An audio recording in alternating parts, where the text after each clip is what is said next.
they failed to be innovative. You know what I'm saying? Stuck in that same mold. Stuck in how could you not prepare for what was coming? You know what I'm saying? It was in your face. You know what I'm saying? Technology is still, constantly evolving. You know what I'm saying? Exchanging, changing, and moving forward, and coming up with more technologies. They come up with something new today, it's coming out something new tomorrow. I mean, it's changing so fast. So it's like, as an organization, it's like how do you not prepare for what's coming? How do you not position yourself for expansion? You know what I'm saying? It's like when certain things is happening, is inevitable. It's like you just got to embrace yourself for what's coming and prepare yourself for what's coming, so that way you can survive what's coming. Because if not, then you become extinct. Your dreams become extinct. Your vision becomes extinct. Your goals become extinct because you didn't prepare for expansion.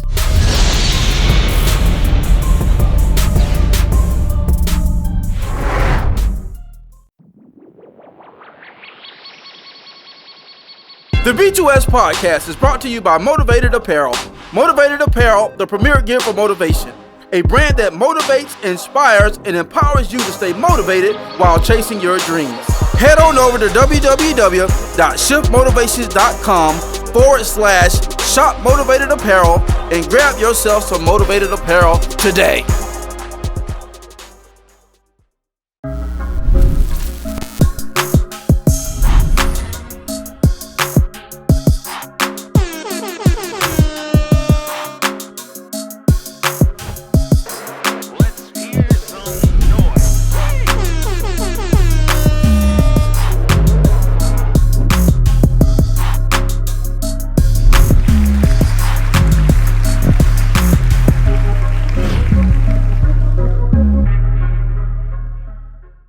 Yo, what up, world? What it do? Hey, welcome to another episode of the Blueprint to Success podcast. Once again, I'm your host, Mike Mariner, aka the Chef Motivator. Blueprint Nation, stand up. It's hump day, midweek. Once again, we back in the building.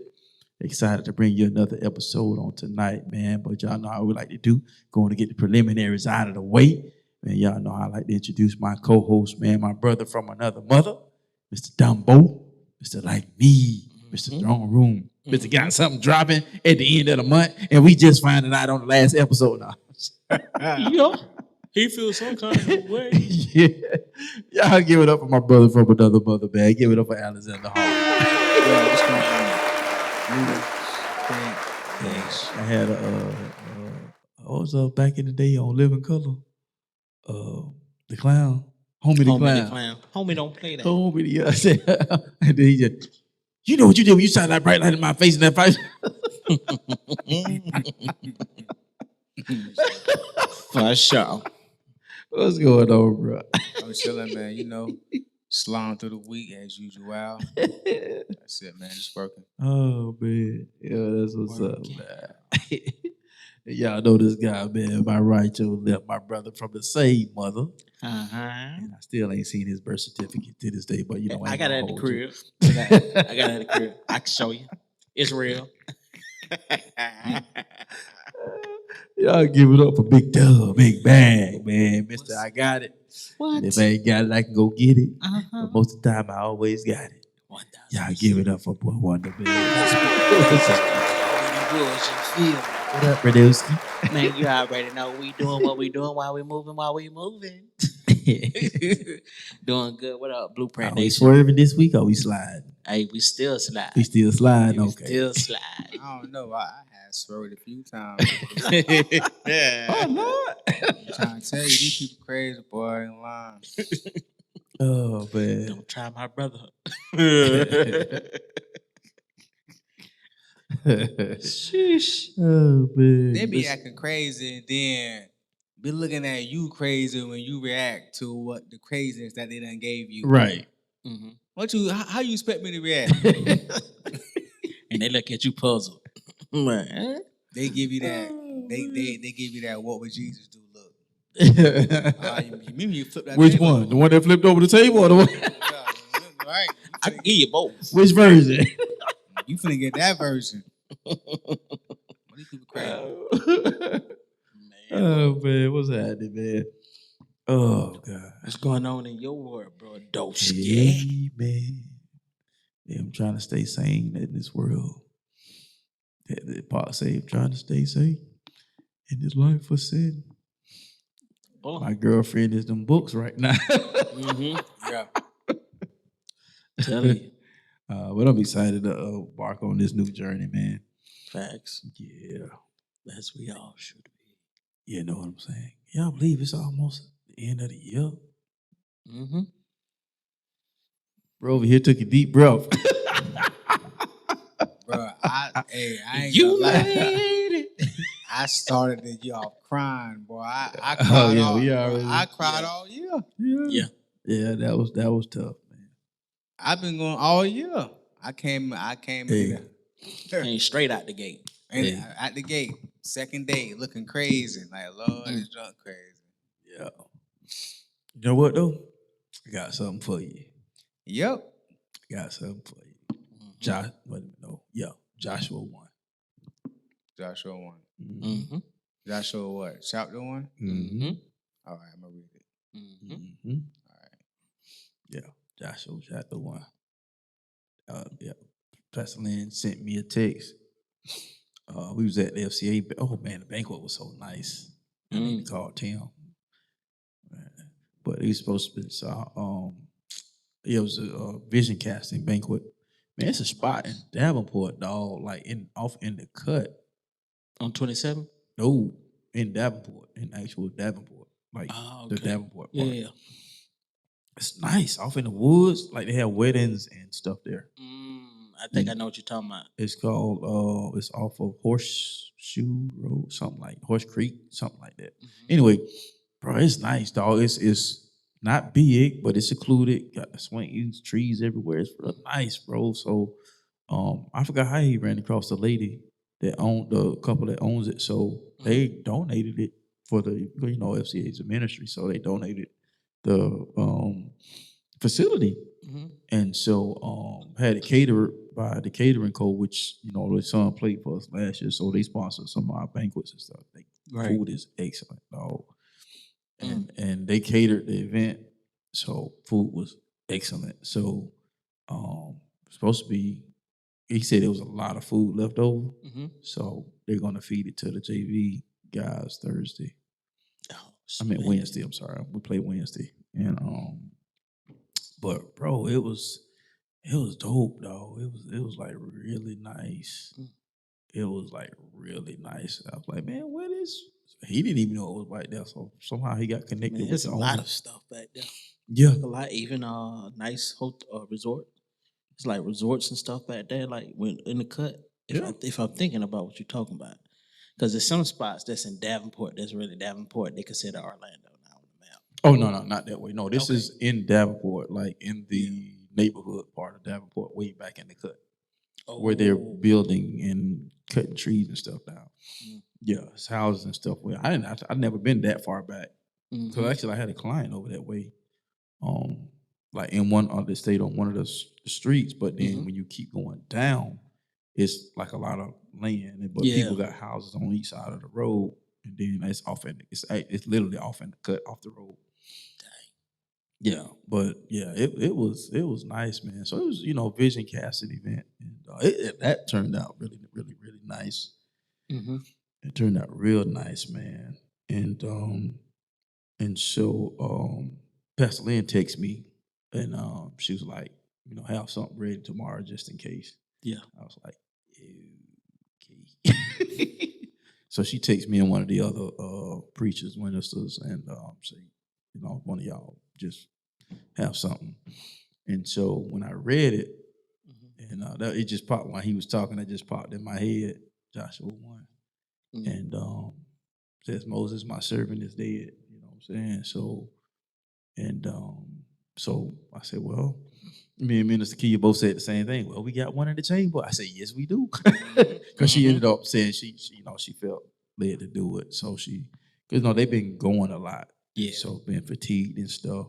Yeah, man, you got to recover. Yeah, his voice was gone. Her voice was coming back because she wasn't feeling well. So but she just felt led to do it, and that's how you can tell when God with you. Yeah. Because when she got up in that pulpit, you wouldn't have known she wasn't feeling well. Man, boy, that was a powerful message she preached Sunday too. But that's what I was gonna be coming from. Is Joshua 1. Say Moses, my servant, is dead. Say no longer it's time to mourn, but it's time to move. Yeah. Stop mourning and move. And so it's like, yeah, bro had a rough year coming into the year now, but and the title of that message was "Prepare for Expansion." That was going to be the title of the message. Well, it is the title of the message, but whenever God lead me to minister to it, but it's just prepare for expansion, man. So whatever God got for you is for you, man. So let that phase of your life fuel you to make better decisions. And what I mean by make a better decision, not saying that you made a bad one, but the lessons that you learn from that will begin to fuel better decisions. Everything else. Yeah, you know what I'm saying? I know exactly what you mean. Yeah, you know what I'm saying? So it's just like, man, hey, Moses, my servant, is dead. I got this promised land over here for you. But here's the thing about, I guess that's where we're going to go tonight. Bro, as soon as you said fuel up, my mind just went, phew. Because God promised them the promised land, right? It was given to them, but they still had to take possession of it. So even though I gave it to you, in order for you to get it, you got to take possession of it. And so I've qualified you to this point. So Moses hadn't already laid his hands on him chapters back, because God was already preparing him to be the successor. So in that process, he's mourning, this is my leader, this is my guy, my father figure, all this, that, and the other. It's like, all right, man. Yes, he's gone, but there's still a job for you to do. Yeah. So I need you to lead these people. And then he began to give him instructions on what to say to the people as they begin to move forward. And so the whole gist of everything was, how are you going to receive what you don't plan for? So, in planning for what we want to receive, then that means the actions that you take have to be towards that which you desire. So if I'm single and I desire to be a wife, or I desire to be a husband, are you preparing to be a wife or a husband? Different requirements than a boyfriend and a girlfriend. And people don't understand that. Yeah. You know what I'm saying? You want wealth. Are you preparing to be wealthy? Wealth comes from the inside out, not by your net worth. So at the end of the day, whether you got money or not, that shouldn't determine your wealth. Wealth comes from the inside out. Now, if you're talking about you want to be able to live comfortably, blah, blah, blah, blah, it still starts from the inside out. Because now it's the wealth from the outside is based on the decision that you make from the inside. And so if I never reshape my inside and how I think, I'm still backwards. Yeah. You see what I'm saying? So what are you preparing for? So are you saying you want all of this stuff to happen, or are you making preparation for that? Prepare for. So if I'm going to prepare for expansion, then I have to be able to make room for that. Yeah. You know what I'm saying? That's where I was, kind of going with that a little bit. So maybe we can tap on that tonight, I guess, whatever else that come to y'all. But yeah, are you willing to prepare for what you want and truly prepare for what you want, and not just say it because it's cliche and it sounds good? But if I want new clothes and my closet is already full, then I have to make room for the new clothes. Even if I still got clothes in the closet that got tags on it that I never wore, because maybe my taste changed, style changed. Yeah. You know what I'm saying? Outgrew it, maybe. You know what I'm saying? Whatever the reason, but I still can't put new clothes in that closet until I remove, what's necessary for the space of what I'm going to get. And so maybe we can chop it up with that tonight, man. That's one. I don't know what you guys feel. I know we kind of vibing tonight a little bit. So I just kind of throw that bone, that alley-oop out there. I like how you said when it was coming to Moses, when he finished his race, and how Joshua had to step forward. And I was looking at, and what made me thinking about is mourn with those who mourn, right?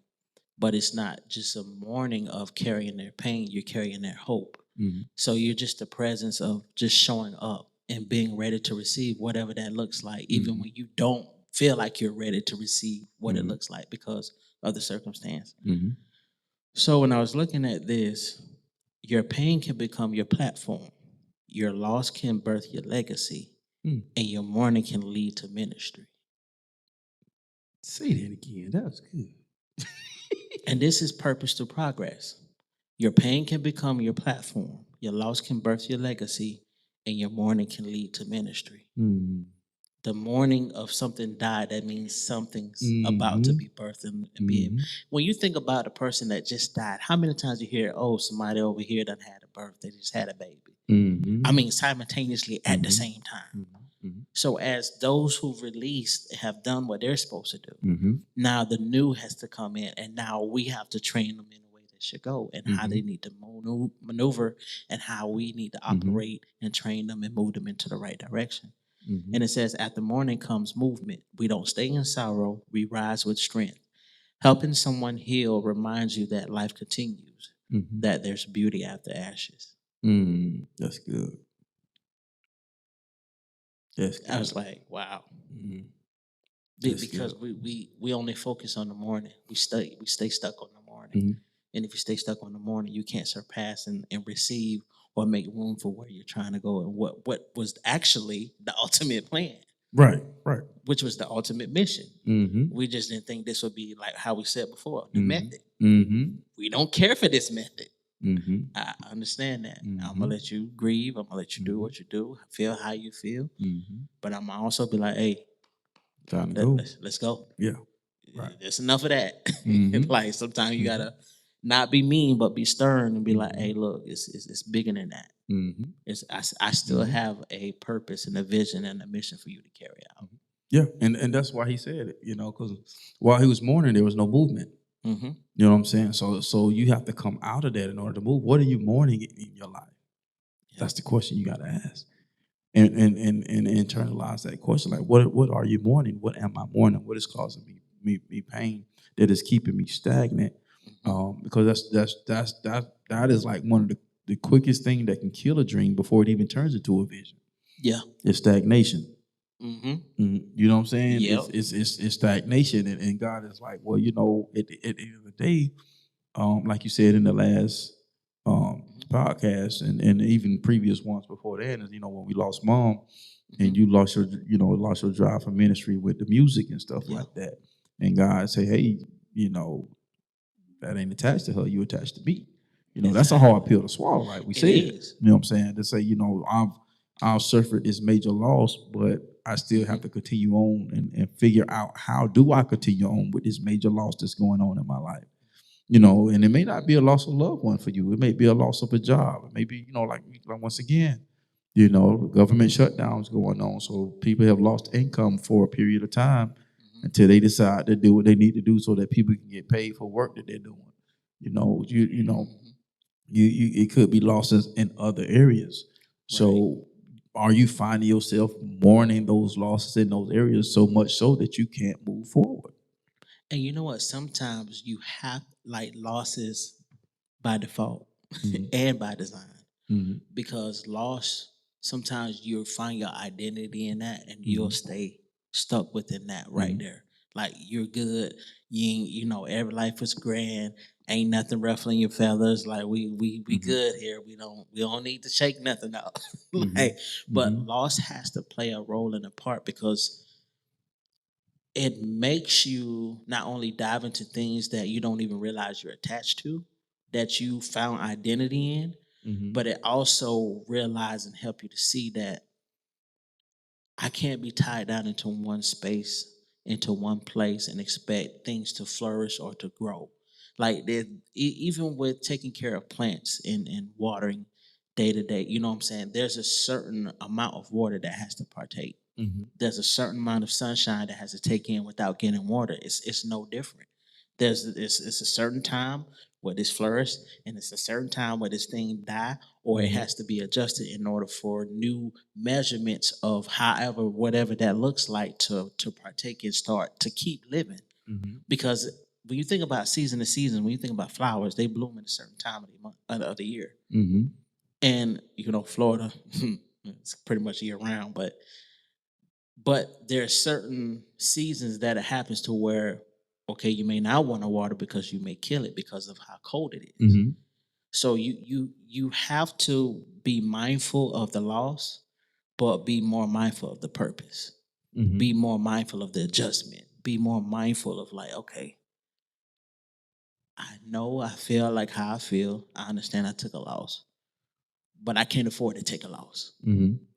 I can't afford not to be in my purpose, because now I'm not only upholding healing, I'm upholding other people's visions and purpose and dreams. Because we don't even realize how deep we're tied to what is to be. We don't, and we won't know the impact if we don't move. If we just stay stagnant. And listen, man, this you talking to three men right here who's done been through the thick of it, and to the degree still going through, but still not allowing that to paralyze us. Yeah. Loss can be the catalyst for innovation. And while you're talking, I just kind of pulled up some things of like companies, that thrive, through loss. And this company called Halo says after losing his firstborn child to sudden infant death syndrome, SIDS, in 1991, founder Bill Schmidt created the Sleep Sack, the first wearable blanket designed for safe sleep. The company has since provided safe bedding and educational materials to thousands of parents and hospitals. Lego, that's one we familiar with. The company was founded by a Danish carpenter, Kirk Christensen, in the midst of the Great Depression, which many companies were started in the Great Depression. With carpentry contracts drying up, Christensen pivoted to making wooden toys, a decision born from economic hardship that laid the foundation for the global toy giant. Starbucks was motivated by his father's personal hardship to build a better workplace. After his father lost his job and benefits due to a workplace injury, Schultz set out to create a company where his father would have been proud to work. Thus, the driving force for Starbucks. So it's just going through it. Even Nintendo, when Nintendo after the Wii, the sales kind of dived, and then they picked back up after they created the Nintendo Switch. So loss can be a catalyst for innovation. It just depends on how you use it, just like everything else. And you don't have to throw the entire thing away. Like you see how they kept reinventing. There was a lot that they knew that did work that they kept within what they was working within the new method. So everybody loves Super Mario Brothers. Like that's gonna always forever be tied to Nintendo. That's the core of Nintendo. That's the core of the vision. So they're going, no matter what the core of the vision is, there's always going to be different. How do you would say attachments? There'll be different attachments that looks different. And whatever it may look like, it was like even when you look at Nintendo, you look at Nintendo 64, you look at the Nintendo Switch, you look at the Nintendo Game Boy. Like they went through all these different transitions to actually overcome the test of times. So they knew how within each generation to reinvent their mission, their purpose, their vision. So that's what you have to do. You have to find a way to reinvent. Like you say, you ain't gotta reinvent the wheel. It's already there. You just take off what ain't working out and attach to what is, and keep it pushing, keep it moving. Yeah. That you look at like Toys R Us, Blockbuster, companies that have shut down. They failed to be innovative. You know what I'm saying? Stuck in that same mold. Stuck in how could you not prepare for what was coming? You know what I'm saying? It was in your face. You know what I'm saying? Technology is still, constantly evolving. You know what I'm saying? Exchanging, changing, and moving forward, and coming up with more technologies. They come up with something new today, it's coming out something new tomorrow. I mean, it's changing so fast.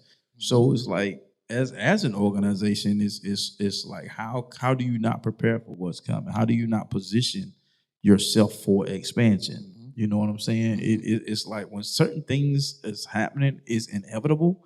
It's like you just got to embrace yourself for what's coming and prepare yourself for what's coming, so that way you can survive what's coming. Because if not, then you become extinct. Your dreams become extinct.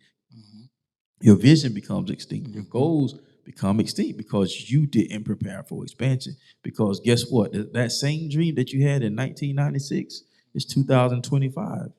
So it ain't to say that that dream is dead. Is what does it look like in 2025? Yeah. And so now you know it may look a little bit different, but at the same time, like you said, the mission is still a mission. Yeah. And it shows you the difference between trends and expansion. Mm-hmm.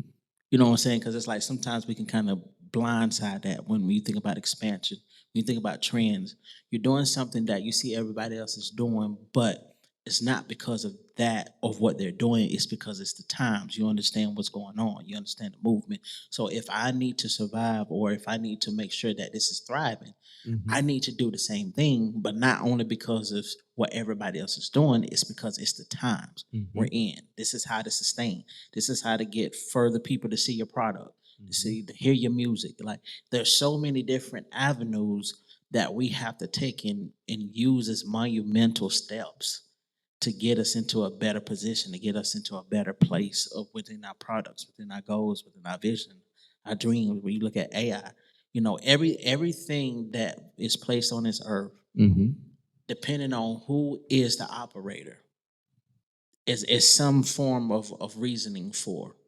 So what I mean by that is everything that it's like the saying is you if you can do it, you can, but don't mean you should. So when you're doing that, it's just like, okay, the operator is the person who's, I can use this for good things. I can use this for investments. I can use this for to learn how to look up stocks, but I can also use this for how can I do this that it could be harmful. So you have to know how to manage and use the tool properly in the proper channels to get to where you're trying to go.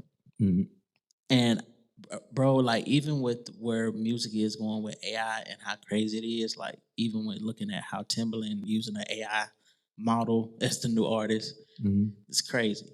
But it's innovative. It's different. He's willing to be like, let me see what this look like. Let me see how can I and with him stepping out is showing how it put him in the forefront. So it's making him look like he's one of the top AI models. That this is what I've created. Look at what I've done through just researching, through just playing, just experimenting, and using it to his advantage. And that's what we have to do in these times. Use what seemed like it's for evil, but use it for good. It's just been on. It depends on the operator and your intent with it. So I look at AI as a dope expansion that can help your company because you even with Chat GPT, you can put down whatever you want, vision, dreams, whatever you got. How can I go about doing whatever? And it'll give you a straight, flat out layout. But before we had to go to person, somebody that we may not even been able to have being in the same vicinity or circles to even be able to get the information needed because we have some people that hoard information because they're afraid of surpassing. But that's what you want. You want to surpass. You want your brothers to do good to eat. And so it made me think about going back to trends and understanding that trends are here today, gone today. But when you're expanding, it's still building. You're still building, like you said, that luxury life that you desire to have. Yeah, and when you look at it, you break down the word prepare. Prepare means to make ready for use. You know what I'm saying? So when you don't have a use for something, then how can you prepare for it? True. You know what I'm saying? So it's almost like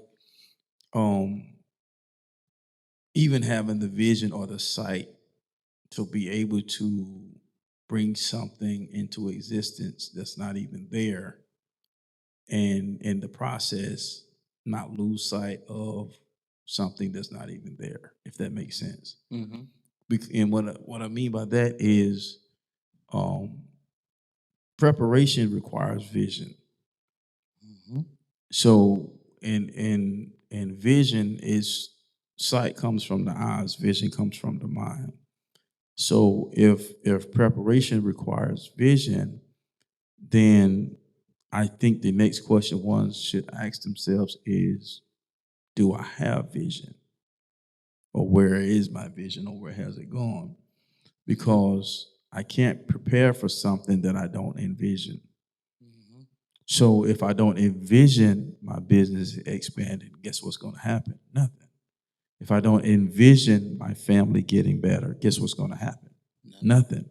If I don't envision the newness of life that I want to come into my life, then guess what's going to happen? Nothing.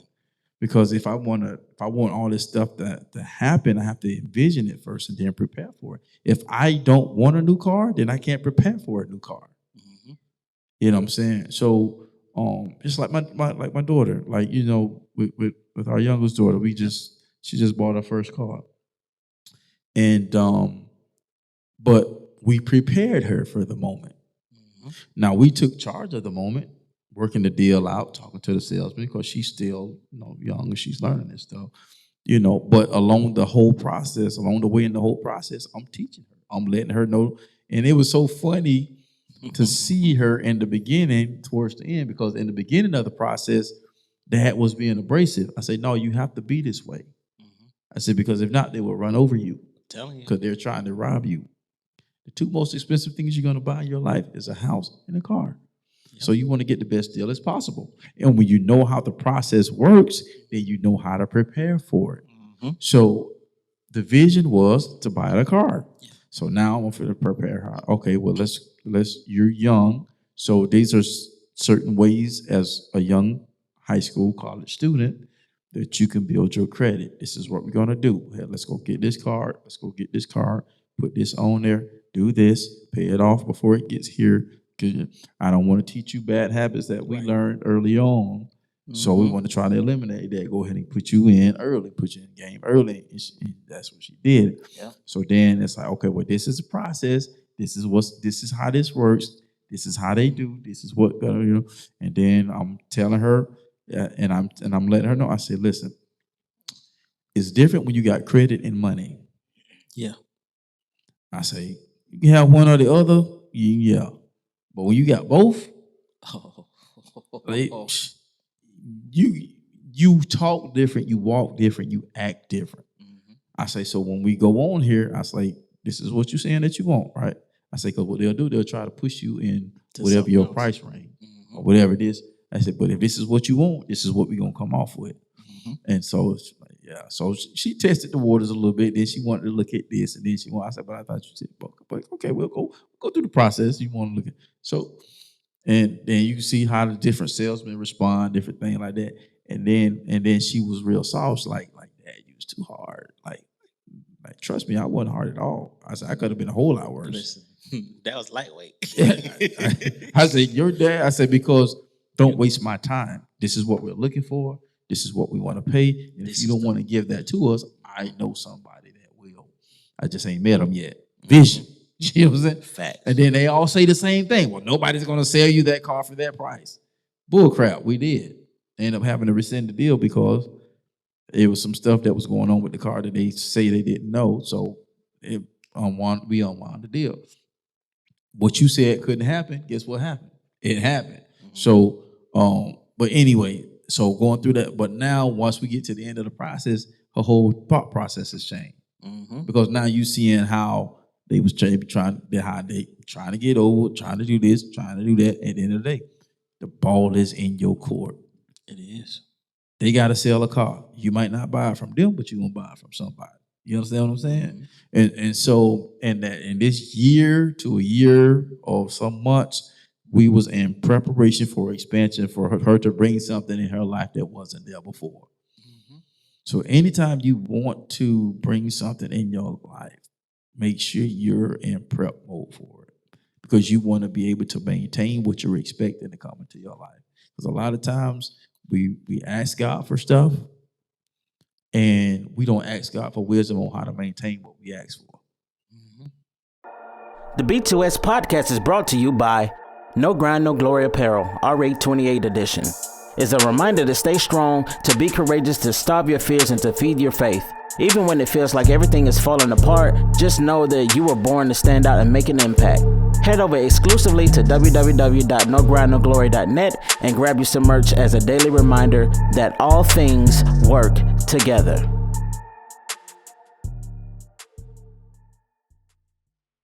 You know what I'm saying? And I remember that from one of the sermons that our pastor preached, and I was like, you know what? I never thought about that.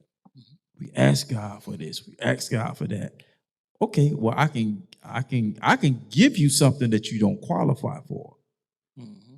Now, in the process of me giving you something that you don't qualify for, can you obtain the skill to maintain it? Exactly. You see what I'm saying? Mm-hmm. Because we ask God for it all the time. Yeah. Okay, well, here you go. Now, you have to acquire the skill set to help you maintain it.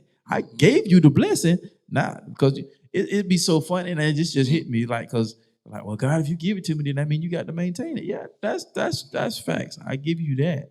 But at the end of the day, when God hands it over to you, it's in your possession now. It's still your responsibility. It's still your responsibility. So if I give you something that you know you're not qualified for, and you know that God gave it to you, okay, now you got some work to do to make sure that you're able to get the best out of what you got by learning how to maintain it. Yep. You know what I'm saying? For real. Yeah. Yeah, because even when you was talking about with Key, with her getting her car, you have to walk in as you're the one that was with the leverage. Mm-hmm. You have to walk in as if you ain't the only one that's selling it. Mm-hmm. Just like you said, I Yeah. can go elsewhere, but you have to be dogmatic when it comes to that. You have to be dogmatic when it comes to your vision and your dreams, because if not, you're gonna allow people to talk you out of the very thing that you say that you want. Mm-hmm.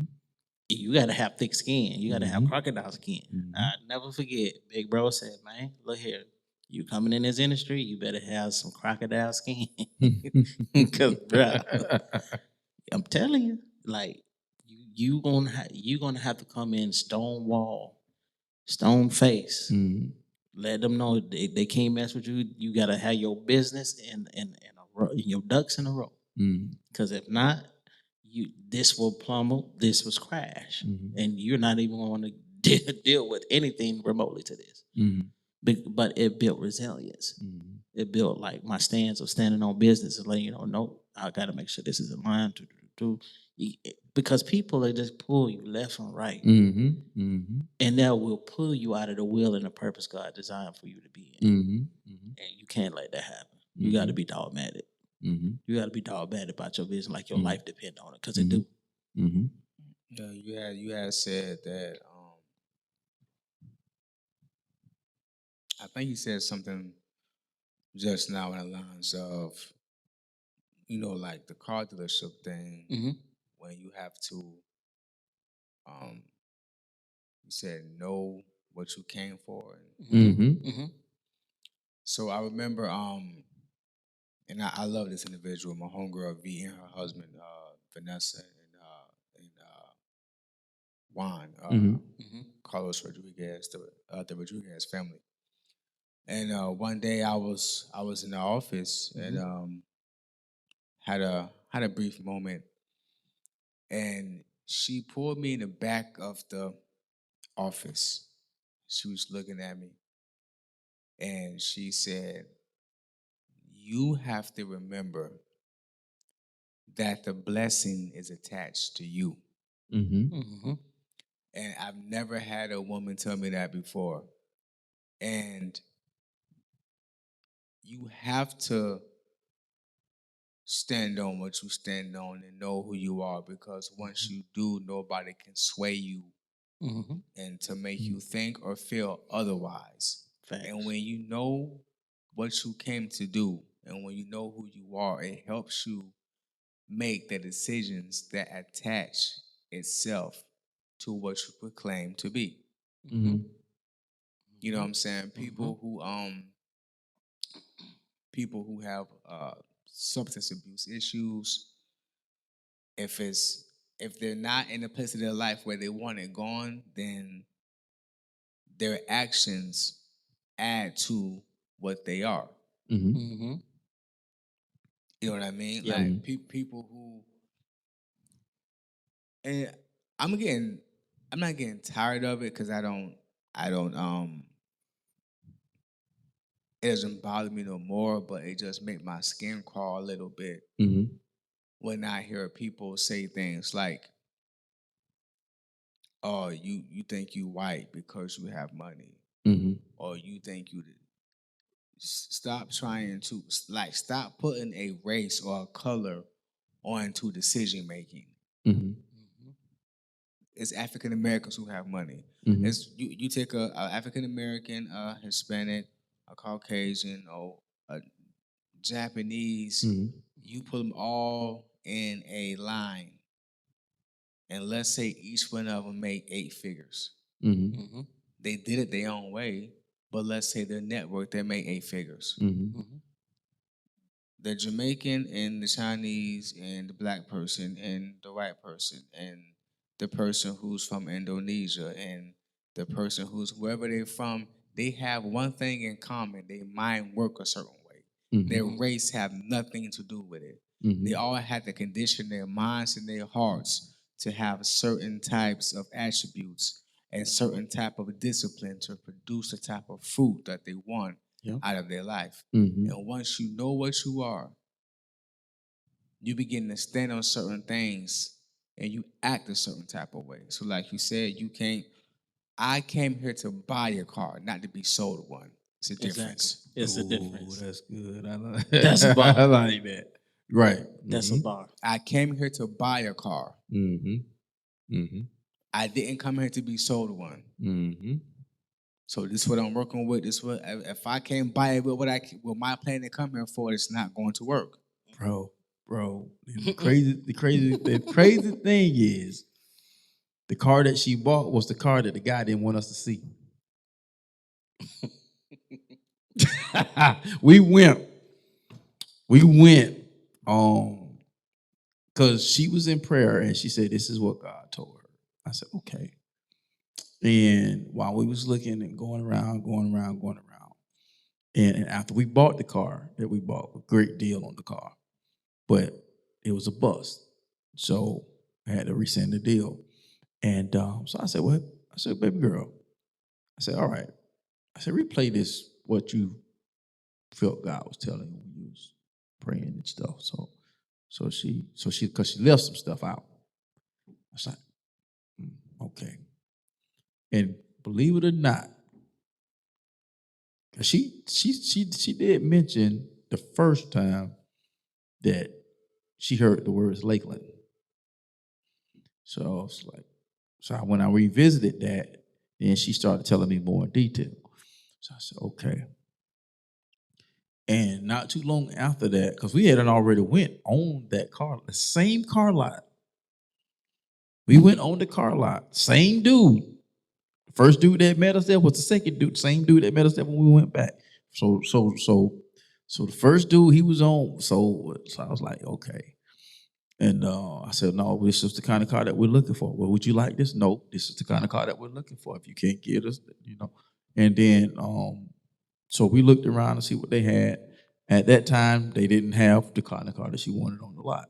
So, but we looked around and stuff like that. So then, we're doing a little conversation piece and all that type of stuff, get into a conversation, boom. And then, so we go back and it's like,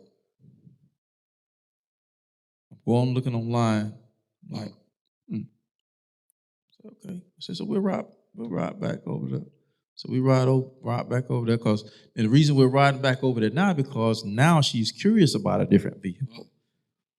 Because she's curious, not because you're trying to sell me one. So we'll go back over to, XYZ, and so you can test drive and see if that's what you want outside of what you want. So we did that. So when we get there, now they have the cars that she want on the lot. So he brings the car around.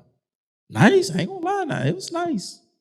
But for me, it had too many miles on it for what we was trying to do. Number one, and even though it was nice, sunroof and everything. And so she like, so we got to tell you, they let us, and it was crazy because they actually let us test drive it by ourselves. And no, I'm sorry, not that one. This one, no, he got in there with us. So Anyway, long story short, she was like, well, nah, Dad, it's a nice car, but it's not me. So we get out, we start asking about they had like about 3 or 4 of them, or the ones she wanted. So I said, well, what about them? So she was like, I said, well, what about that one over there?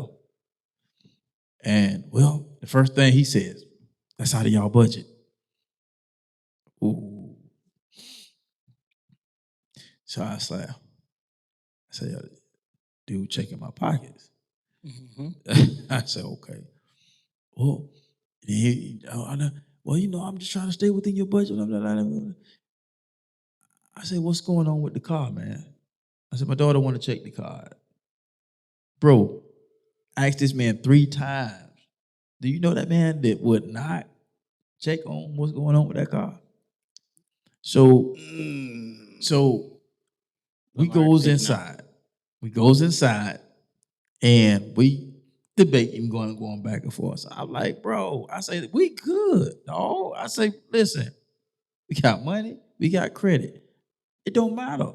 Whether you sell me the car or not, I don't care. I say, but the fact that you won't give me the keys to test drive or check what's going on with the car, because it had like a sticker on it saying that it was waiting for, like, let's just say a owner's manual or whatever.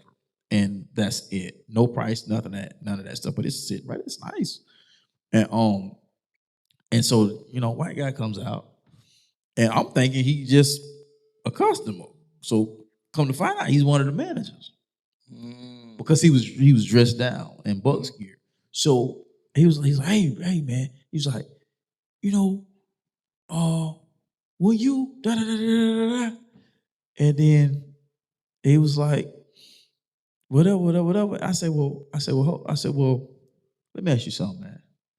I say, now, if you can get that same car on another lot for cheaper than what you offering for that car, I said, what you gonna do? I'm gonna go get it. I say, exactly.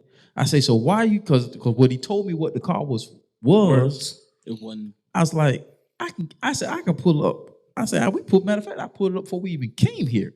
I say, I dozens of cars for a couple $1,000s cheaper.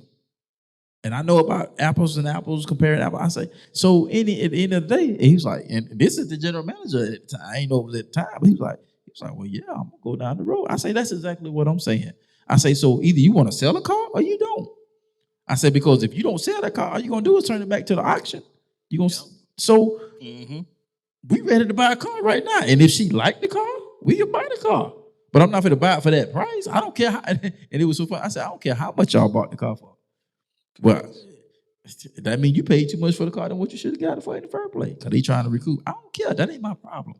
And that's what we was kind of going back and forth. And the dude was like, yeah, you're right. I know I'm right. It's not my problem. Do you want to sell the car or not? He said, you know what?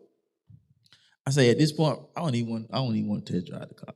So I was like, well, so what I did out of wisdom, I say, so I asked her, but I already knew my daughter. So I asked her, I said, babe, what you want to do? She don't like conflict. At all. So I already know she's ready to go. Guess what she said? She said, no, we can just go home. I already knew that. But I want them to see that. You know what I'm saying? So we go home. I said, yeah, I was going to say that anyway. Let's just blow off some steam, whatever. And anyway, yeah, so we go home. And how about the next week, the following week, I go back online.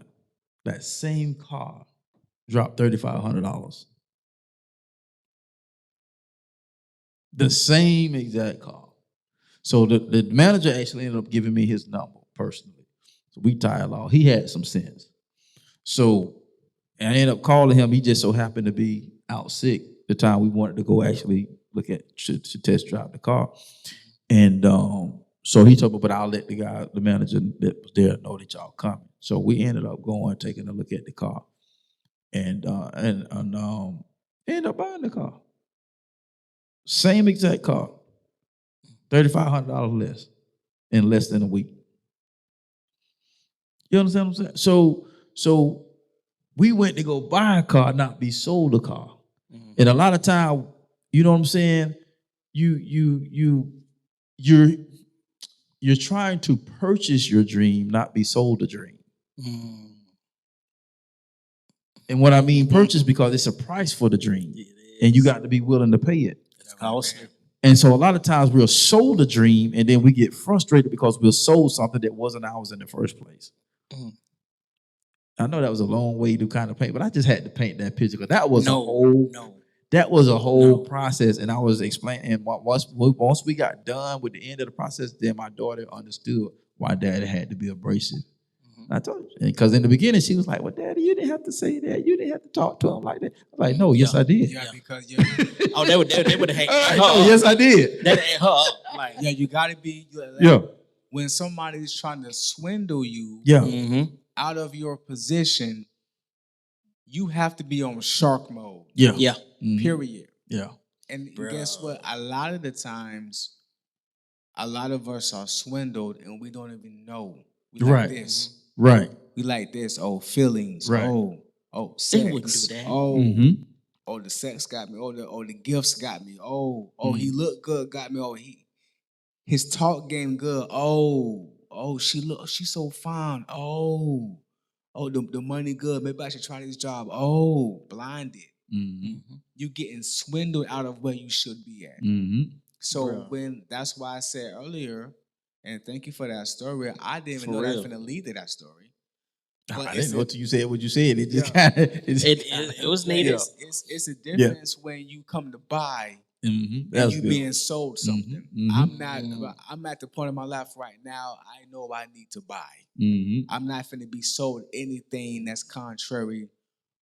That's not nutritional for my diet. Everybody's diet different. Right. What's your diet? Like what? Capital One say, what's in your wallet? What's in your wallet? What's your diet? And whatever your diet is, you need to know so you can go buy that and don't let these billboards and the big M on the side of the street and the Burger King sign because you're hungry make you go purchase something that's going against your nutritional value. That's good. Yeah. That just shows so much the importance of having people who speak your language around. And can speak the language of what is unknown to her. Because she don't understand or know that language. She's never been introduced to that type of language. So, like you say, with conflict, nah, I'm good. Nah, she probably wouldn't even want to go to another car like after that. I knew. I like, no, we gonna go home, we gonna woosah, and then we gonna get back on the trail. You know what I'm saying? I know. So I'm like, I don't want y'all to think I'm trying to, even though I am, not trying to control everything, but I'm controlling enough of what I need to control because she doesn't know nothing about this process. Right. But I'm fit to show y'all that I'm not 100% in control because it's her. So, but because I know what she's going through right now because that's my daughter. I know she don't like conflict. She's uncomfortable right now because of the conversation that we're having, and that's fine. So I'm gonna let her tell y'all no, and to where it didn't. He just controlled. No, you just lost the deal, son. You had to set the standard to let them know I ain't to be played with. Yeah, exactly. Because you ain't fit to play with her. The best thing about if you ain't fit, if I'm not fit to let you play with me, what makes you think I'm fit to let you play with my seed? See, and who do you think you are? That's good because no, you're not. No, you're not. It's stupid. Bro, you ain't finna play with me. Let you play with my seed. Come on, bro. Come on. See, that's. We ain't doing that. No, you're not. We ain't. We ain't doing that. We ain't on that type of time. No.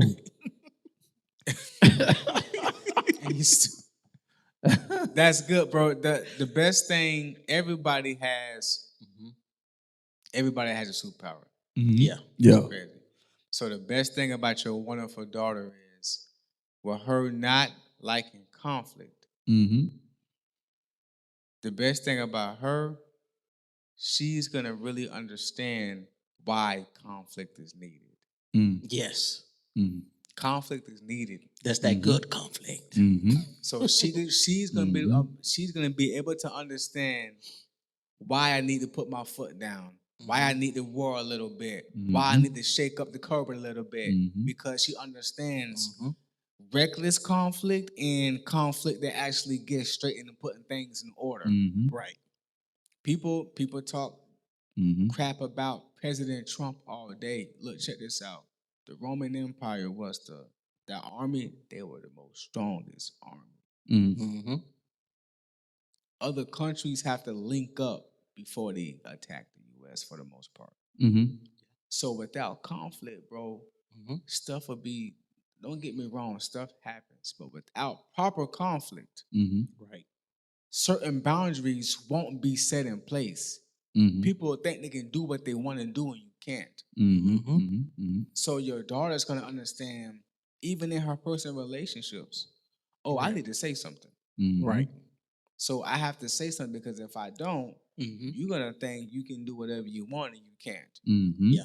You know what I mean? So she's gonna really understand because you know how it is. I know for our community, the African American community, we see inappropriate conflict all the time. Mm-hmm. Mm-hmm.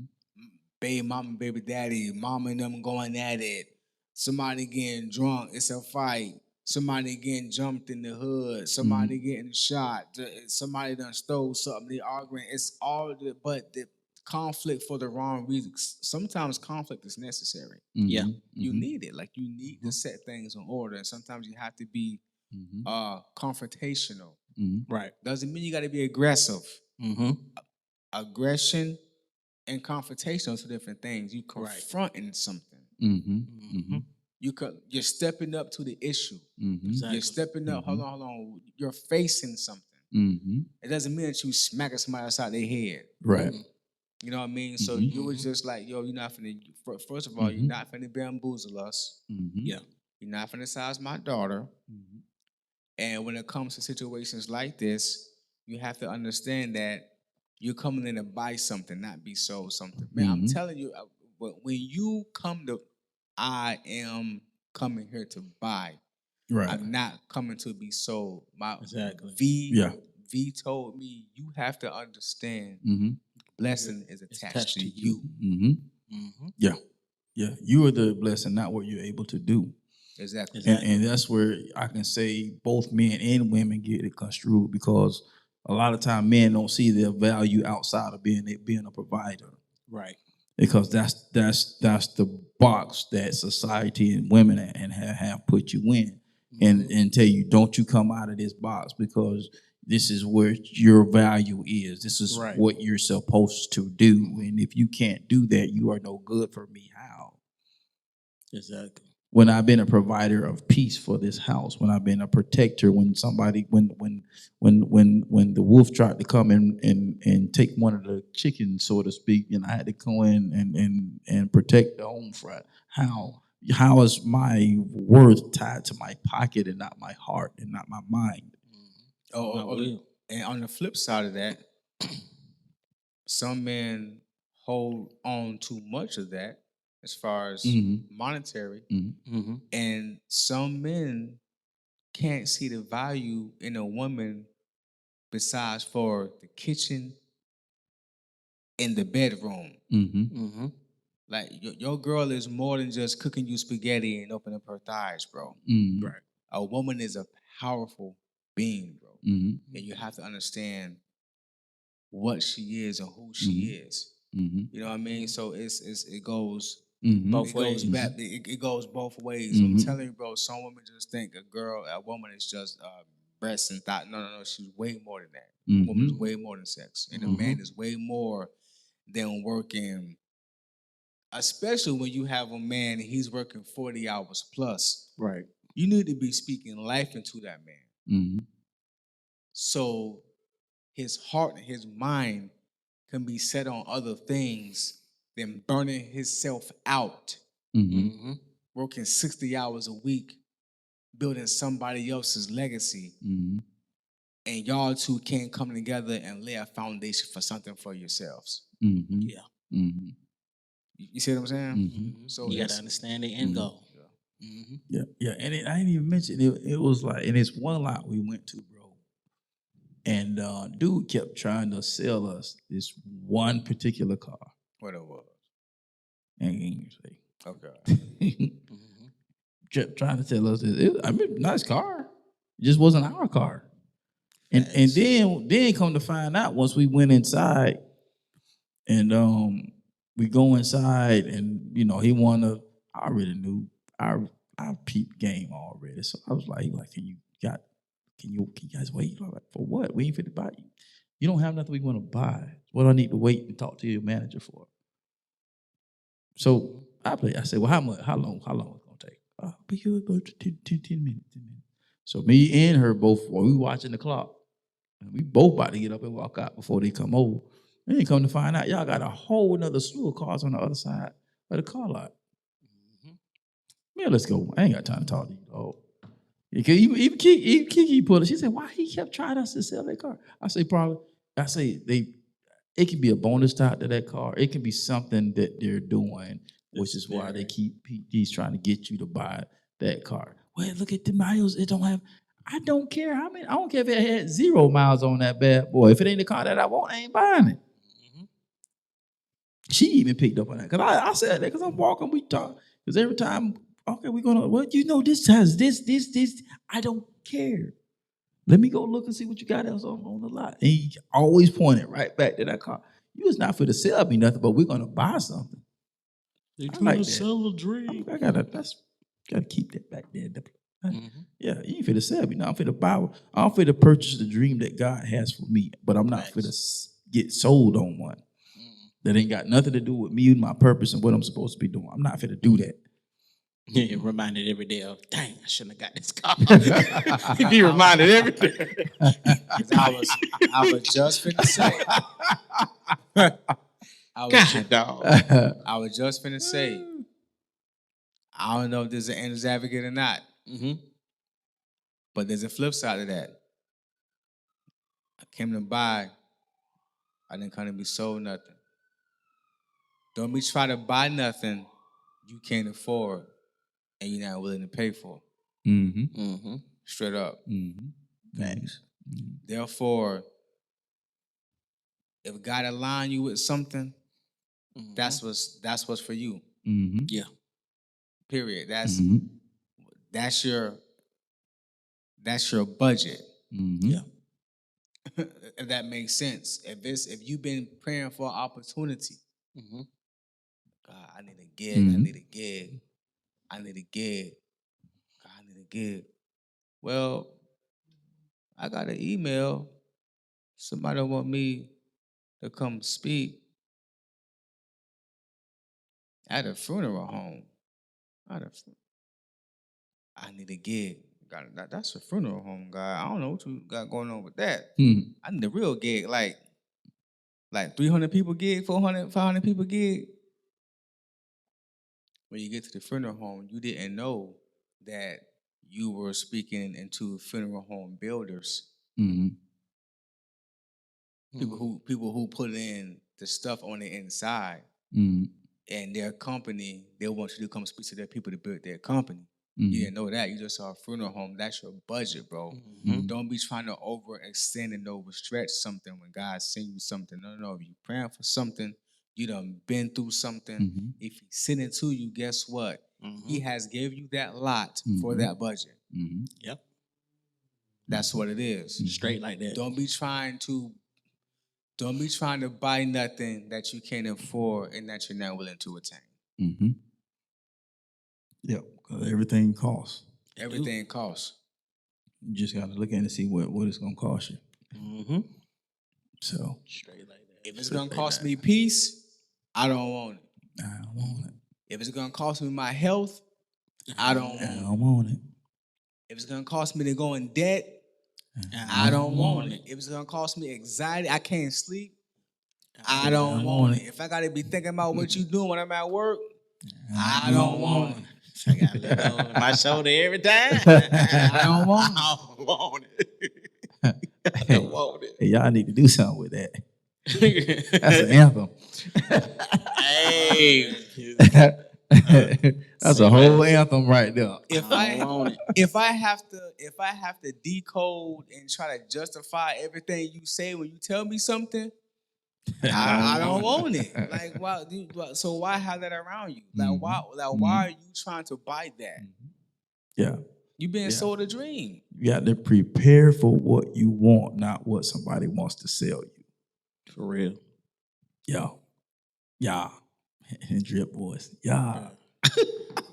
That you need that person to stand on your behalf. You need that person. Mm-hmm. That understand the language. You need it. Because if not, boy, you're gonna be sold something that you're gonna be hurting few months down the road. Yeah, those ain't be sold a bill of rights. And that's it. You'll buy here, you'll pay here. Your problem now. You know what I'm saying? Bro, I would never forget that. Mm-hmm. I would never in my life, I'm telling you, I'm going to tell men that. I already told my son that. I would never forget that, because the one thing that the enemy try to tear you down with may be the same thing that'll come around and build you up. Mm-hmm. Mm-hmm. Just was a different woman. Mm-hmm. Right. Still was a woman. Mm-hmm. Mm-hmm. My mama never told me none of that before, bro. Mm-hmm. Until one of my friends to tell me that. Mm-hmm. To remind me, the blessing is attached to you. Mm-hmm. Facts. Mm-hmm. I will never forget that, bro, ever in my life, bro. Mm-hmm. And it helped me. It helped me attain back who God designed me to be. Mm-hmm. Because God didn't remove it. Mm-hmm. I let go of it. Mm-hmm. Mm-hmm. That's good. That'd be us letting go of our position. Yeah. Mm-hmm. For real. Through our actions and through our decisions. That's us showing that we want something different. Mm-hmm. Mm-hmm. God is a gentleman. Mm-hmm. If you remove yourself, that's on you. Mm-hmm. Because he's very attentive. Mm-hmm. Lucifer removed himself from heaven. Mm-hmm. Or you acting like this, or you got to go. Mm-hmm. Because you're showing through your actions you want to leave. Mm-hmm. Mm-hmm. You're removing yourself. Mm-hmm. Right? So when she told me that, it just resonated on a real high frequency. Mm-hmm. And I had to grab a hold again what I needed for me to be whole, bro. Right. Yeah. Yeah. For me to begin to prepare and to be whole again. Mm-hmm. And it all starts with knowing to the core of who you are, what you're made of, who made you, and what you stand on. Mm-hmm. So it's very, very, very, very, very vital of you when you're walking around, you're buying stuff and you're not being sold anything. Exactly. Because if you're buying something, if you're lending out with your will and you thinking about it, the exchange is always going to be equal. If you're being sold something, it's not going to be equal. Mm-hmm.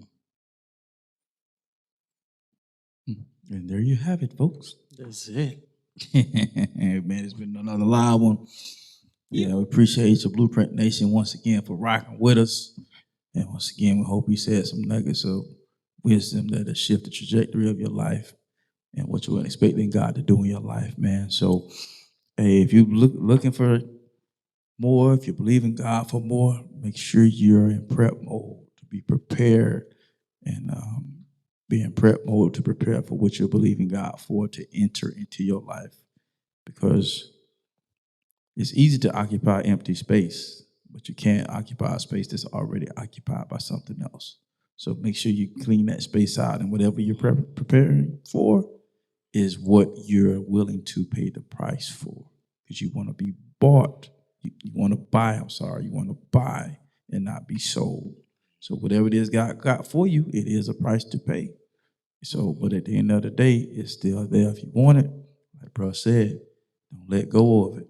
He let go of it. Don't let go of that position to be prepared for what it is you want God to bring into your life. So y'all know how we like to end this space. Shoot for the top, because the bottom is way too crowded. And if you think different and be different, you'll have the opportunity to live different. And once again, we'll see you on the other side of success. We'll see y'all next week. Peace.